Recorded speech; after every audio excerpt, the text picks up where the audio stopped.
Salam semua. Kisah-kisah yang disampaikan ini adalah berdasarkan novel seram terkenal tahun 1980-an iaitu Siri Bercakap Dalam Jin, Jilid 1, penulisnya Tamar Rijalis. Anggaplah cerita yang disampaikan ini adalah sebagai hiburan semata-mata. Jika ada kebetulan, anggaplah sebagai pengajaran. Dan terimalah kisah berikut ini. Siri 20. Memburu Raja Pukau. Datuk mengambil keputusan untuk pulang saja ke kampung orang asli. Bahlanjut tidak membantah dengan keputusan yang dibuat oleh Datuk itu. Kami meredah hutan untuk pulang. Kami sampai di perkampungan orang asli ketika bulan sudah berada di pucuk tualang bercabang 5. Malam itu, Datuk tak dapat tidur dengan lelap. Dia selalu saja terjaga dan Datuk akan melompat ke halaman dan berjalan sambil mengelilingi pondok. Saya persetangkan saja teratas Datuk itu. Bila Datuk selesai sembahyang subuh, dia membakar selai kain buruk yang baunya cukup wangi. Dia hanya membakar sebahagian saja dari kain buruk itu dan abunya Datuk isikan dalam buluh yang beruas pendek. Buluh itu Datuk letakkan di hujung bendul pokok. Bila matahari mula kembang di kaki langit, Bahlanjut sudah terpaku di halaman pondok. Dia memberitahu Datuk bahawa sepanjang malam anak buahnya berjaga makhluk berbulu tebal tidak datang mengacau anak dara di tempatnya. Bahlanjut mengucapkan ribuan terima kasih kepada Datuk. Dia yakin Datuk telah melakukan sesuatu untuk keselamatan anak buahnya. "Itu cara kebetulan saja, Tok Batin," kata Datuk. "Kami tidak percaya, awak memang handal." "Terpulang pada Tok Batin sendiri," jawab Datuk sambil tersenyum lalu merapati Bahlanjut. Datuk berbincang sesuatu dengan Bahlanjut. Kemudian Datuk naik ke pondok lalu menghampiri saya. "Ke mana?" balas saya agak ragu. Datuk merenung muka saya dengan renungan yang cukup tajam. Datuk ambil kain selimpang lalu turun. Saya termanggu, tak tahu apa yang patut saya lakukan. Akhirnya saya juga melompat turun ke halaman. Saya renung muka Bahlanjut mengajukan pertanyaan. "Biar saja, kalau dia nak, ikut siap." Jawapan itu bukan saja ditujukan oleh Datuk kepada Bahlanjut, malah ditujukan kepada diri saya. Fahamlah saya bahawa mereka mahu menjejaki makhluk yang berbulu tebal itu. Sebelum panas terik mencengkam perkampungan orang asli, kami pun berangkat menuju ke gua tempat makhluk ganjil menghilangkan diri. Sampai saja di hadapan pintu gua, Datuk dan Bahlanjut terus duduk di situ. Saya menyapu peluh di muka dengan tapak tangan. Waktu saya menoleh ke kiri, saya lihat Datuk sudah pun duduk bersila sambil membentangkan kain hitam atas tanah. Mulutnya terkomat-kamit membaca sesuatu. Datuk bangun, berjalan di depan pintu dua tiga kali. "Kita masuk," kata Datuk sambil menjeling ke muka Bahlanjut. Saya lihat wajah Bahlanjut agak cemas. "Ini kerja mati." Datuk bagaikan tahu apa yang bergolak di dalam hati saya. Dia rapat pada saya lalu menjentik telinga saya. "Kau jangan banyak kerenah." Cukup lembut nada suaranya memukul ke kena telinga saya. Tapi saya punya kesan yang amat pahit dalam diri saya. "Sediakan mancis," Datuk memberitahu Bahlanjut lalu menyerahkan sekumbal kain buruk kepada saya. Datuk melangkah ke dalam gua. Bahlanjut dan saya mengikut dari belakang. Memang sukar berjalan dalam gua yang agak gelap itu. Akhirnya kami sampai ke satu kawasan lapang. Kiri kanan kawasan itu berdinding batu pejal. Di sudut sebelah kanan terdapat satu lagi lubang gua yang lain. "Kita berada betul-betul di tengah antara dua gunung," beritahu Datuk kepada saya. Bahlanjut angkut kepala. Dari kawasan lapang itu saya dapat melihat awan dan langit. Sekiranya berlaku hujan, pasti kami akan basah kalau masuk ke dalam perut gua. Menurut Datuk, keadaan seperti itu memang terdapat dalam kebanyakan gua di Malaysia. Tiba-tiba kami terdengar sesuatu. Saya pun merenung ke atas. Terdapat seekor ular hitam menyusur perlahan-lahan pada akar-akar kayu yang berjuntaian di lurah gunung itu. Ular itu terus bergerak dan berpaut pada sebatang pokok kecil yang tumbuh di tepi lurah. "Pedulikan," kata Datuk bila melihat air muka saya berubah. Serentak dengan itu, kami terdengar bunyi orang berjalan ke lubang gua sebelah kanan. Datuk menyuruh kami menyorok di celah-celah batu besar. Bunyi itu makin lama makin jelas. Akhirnya terpacak 3 makhluk ganjil yang berbulu tebal di kawasan lapang. Makhluk ganjil itu duduk di situ sambil memakan daun-daun kayu yang dibawanya. Gerak-geri makhluk ganjil itu tidak banyak bezanya dengan manusia. Sama ada dia duduk mematahkan daun kayu yang berpucuk hijau. Tingginya lebih kurang 2.5 meter, kira-kira 8 kaki. Bila berjalan agak bongkok sedikit ke depan. Wajahnya hampir menyerupai orang hutan. Suaranya macam suara monyet. Ketiga-tiga makhluk ganjil itu terus baring di kawasan lapang. Datuk terus menjerit dan melompat ke kawasan lapang diteruti oleh Bah Lanjut. Makhluk berbulu tebal itu segera bangun, bersedia untuk mendekam ke arah Datuk dan Bah Lanjut. Datuk bertafakur sejenak sambil membaca sesuatu. Salah seekor daripada makhluk ganjil itu bergerak ke belakang dan mengambil seketul batu besar. Batu itu dihumbankan ke arah Datuk. Cepat-cepat Datuk mengelak. "Ini bukan kerja syaitan atau penunggu hutan. Binatang ni sesat ke sini," kata Datuk pada saya dan secara mendadak menghampirinya. Bah Lanjut termenung sejenak. Dia kelihatan bersalah. "Apa yang kita harus buat sekarang?" tanya Bah Lanjut. "Kita halau saja dari sini," jawab Datuk sambil meminta mancis api dari Bah Lanjut. Datuk pun memerintahkan saya membakar kain buruk yang dibawa. Perintah Datuk segera saya laksanakan. Bila melihat api, makhluk ganjil itu menjerit sambil menutup matanya dengan tangan yang berbulu tebal. Makhluk ganjil itu takut pada api dan tak tahan dengan asap dari kain yang dibakar. Makhluk ganjil itu pun lari masuk ke dalam perut gua. Bila saya lihat ke atas, terdapat berpuluh-puluh ekor monyet bergayut di akar yang bercitayan di cerun gunung. "Dia akan meninggalkan tempat ni terus," Datuk memberitahu Bah Lanjut sesudah melihat sesuatu dari kain yang digenggamnya. "Tapi makhluk ganjil itu akan datang juga ke sini untuk balas dendam," sambil Datuk mengajak saya dan Bah Lanjut keluar dari tengah kawasan gua tersebut.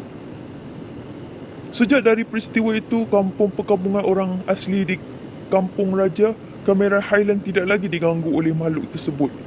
Bila kami kembali ke Batu 16, Bah Lanjut menyatakan hasratnya untuk menganut agama Islam. Bah Lanjut kagum. Setiap kali Datuk berhadapan dengan musuh, selalu membaca ayat-ayat Quran. Hasrat Bah Lanjut itu tidak dihampakan oleh Datuk. Bah Lanjut dibawa ke Tapah untuk menemui penghulu dan penghulu terus menghubungi Jabatan Agama Islam Perak. Seminggu kemudian, Bah Lanjut berjaya membuatkan sebahagian besar daripada anak buahnya menganut agama Islam. 2 hari sebelum meninggalkan kampung orang asli di Batu 16 itu, Datuk telah didatangi oleh seorang pemuda asli yang mendakwa datang dari Pahang. Pemuda itu memberitahu beberapa orang pemburu telah menemui tapak kaki binatang yang menyerupai tapak kaki manusia di Kuala Teris dekat Lancang di Pahang. Setelah berunding agak lama dengan pemuda itu, Datuk bersetuju pergi ke Kuala Teris ikut jalan hutan 1 hari perjalanan. Akhirnya, kami sampai ke Kuala Teris dan Datuk terus menyiasat tapak kaki makhluk ganjil menyerupai tapak kaki manusia itu. Cukup besar dan panjang bentuknya. "Binatang ni kami halau dari Kampung Raja. Usah bimbang. Tapi orang-orang di sini mesti berjaga-jaga. Makhluk ni cukup suka pada anak dara. Dia boleh membawa anak dara lari ke hutan." Begitulah Datuk memberitahu beberapa orang penduduk Lancang yang ditanyakan tentang makhluk ganjil itu. Menurut hemat Datuk, makhluk ganjil itu akan datang lagi ke kawasan kamera Highland kerana kawasan tersebut sesuai dengan makhluk ganjil itu yang mahukan tempat yang dingin. Datuk yakin binatang itu datang dari banjaran Gunung Himalaya di Nepal dan berpecah mengikut kumpulannya ketika berlaku ribut salji di kawasan tersebut. Dan binatang gajah itu sesat ke dalam hutan besar di Pahang. Dari Lancang, Datuk terus ke Jerantut menemui Dukun Nong. 2 minggu saya dan Datuk menginap di rumah Dukun Nong. Masa di rumah Dukun Nong, Datuk dijemput oleh seorang lelaki ke kamera Highland lagi sekali untuk mencari seorang saudagar sutera dari Thailand yang berbangsa Amerika dan didapati hilang ketika berjalan mengambil angin di kawasan sebuah banglo. Datuk mencari saudagar itu bersama dengan pasukan keselamatan. Seluruh hutan di puncak kamera Highland telah dijelajahi, tetapi saudagar yang hilang tidak juga ditemui. Akhirnya, Datuk membuat keputusan sendiri. Dia mengajak saya pergi ke kawasan gua tempat kami menemui makhluk ganjil dahulu. Lalu ditemani dengan beberapa orang anggota polis. Di situ, Datuk hanya memenuhi beberapa pokok besar yang sudah patah dan beberapa carikan kain yang dipercayai kepunyaan saudara tersebut. Datuk yakin saudagar itu sudah ditawar oleh makhluk ganjil. Pendapat Datuk tidak diterima oleh pasukan polis dan Datuk tak mahu ikut usaha selanjutnya. Ternyata akhirnya, usaha polis tidak mendapatkan sebarang hasil. Mereka terus membatalkan rancangan untuk mencari saudagar sutera dari Thailand itu. Kehilangan saudagar itu terus menjadi tanda tanya hingga ke hari ini. Kejadian itu berlaku pada tahun 60-an. Sesudah itu, saya dan Datuk lagi sekali pergi ke rumah Dukun Nong dan menceritakan pengalaman ketika mencari saudagar yang hilang itu. Dan Dukun juga bersetuju dengan pendapat Datuk. Menurut firasat Dukun Nong, saudagar sutera itu memang ditawar makhluk ganjil sebagai membalas dendam terhadap orang yang mengganggu kawasan persembunyiannya. Dalam pertemuan itu, Dukun Nong memberitahu Datuk, makhluk ganjil itu masih berkeliaran dalam hutan negeri Pahang. Tempat singgahannya yang paling disukainya ialah sekitar kawasan sejuk. Tapi, Dukun Nong cukup yakin binatang itu akan berusaha sedaya upaya melarikan dirinya dari bertemu dengan manusia, kecuali kalau tidak boleh dielakkan.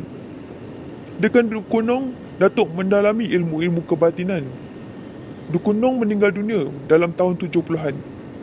Walau bagaimanapun, sejak kehilangan saudagar sutera dari Thailand yang berbangsa Amerika itu, cerita mengenai makhluk ganjil itu sudah tidak didengar lagi. Pengalaman-pengalaman yang dikutip semasa mengikut Datuk di kamera Highland menjadi bahan yang cukup menarik untuk diceritakan pada nenek. Dan nenek hanya ketawa senang mendengar keistimewaan-keistimewaan yang dimiliki suaminya. Tapi nenek memang tidak mengharapkan salah seorang dari cucunya itu mengikut jejak langkah suaminya. Menurut nenek, kerja yang dilakukan oleh Datuk adalah kerja yang berat dan sukar. Tak mudah untuk diikuti oleh anak cucunya yang akan hidup dalam dunia yang serba maju ini. Kau jangan ikut macam Datuk kau, kata nenek di kepala tangga sambil merenung wajah Datuk yang duduk di sisinya. Datuk melagakan gigi atas dengan gigi bawahnya berkali-kali. Semasa mata Datuk merenung ke arah pintu jalan. Ada motosikal masuk kemari tu. Datuk segera bangun. Sebelum melangkah ke tanah, dia merenung muka nenek sambil berkata, "Kenapa cucu kita tak boleh ikut macam kita?" Sudah bagaimana? Jawab balas Datuk lagi. Mengamalkan ilmu awak yang dituntut tu bukannya mudah. Mesti menjauhkan diri dari semua perbuatan yang dilarang oleh agama. Jadi, awak fikir cucu kita tak boleh buat semuanya tu? Saya ingat tak mudah mereka boleh membuatnya. Tak boleh menipu, berjudi, berjahat dengan perempuan. Terpisah dari dunia kehidupan zaman ni, mana ada anak cucu kita bila sudah ke bandar boleh jauhkan diri dari perkara begitu. Sembahyang 5 waktu belum tentu mereka boleh tunaikan dengan sempurna. Begitu nenek memberikan pendapatnya dalam hal ini. Motosikal Honda 50cc berhenti di kaki tangga. 2 orang lelaki berdiri di tengah halaman. Lelaki yang memakai songkok hitam menyandang senapang kampung berlaras. Satu itu saya kenal. Mak P.I. namanya. Orang kampung Dendang dan ada pertalian dengan keluarga Datuk saya. Dia adalah anggota pengawal kampung yang dikenali pada masa dulu dengan nama AP. Kemudian ditukar kepada Home Guard. Dia sudah membunuh 5 orang anggota komunis di tanah 400 yang sekarang telah dijadikan tanah rancangan dengan nama Bukit Kuota, kira-kira 8 km dari Pekan Beruas, terletak di Jalan Mahala ke Bandar Parit. Mak P.A. kawan karib Tok Janggut yang terkorban dalam pertempuran dengan pengganas komunis di Sungai Rotan berdekatan dengan Padang Gajah, Taiping. Mak P.A. sudah pun meninggal dunia. Anak cucunya masih ada di Kampung Beruas. Apa hajatnya? Tanya Datuk pada Mak P.A. Mak P.A. memperkenalkan kawannya pada Datuk, orang Tanjung Tualang, bertugas sebagai kerani dengan sebuah perusahaan lombong bijih di tempatnya. Orang itu namanya Kulub Maiden dan lebih dikenali dengan nama Din Kerani di tempatnya.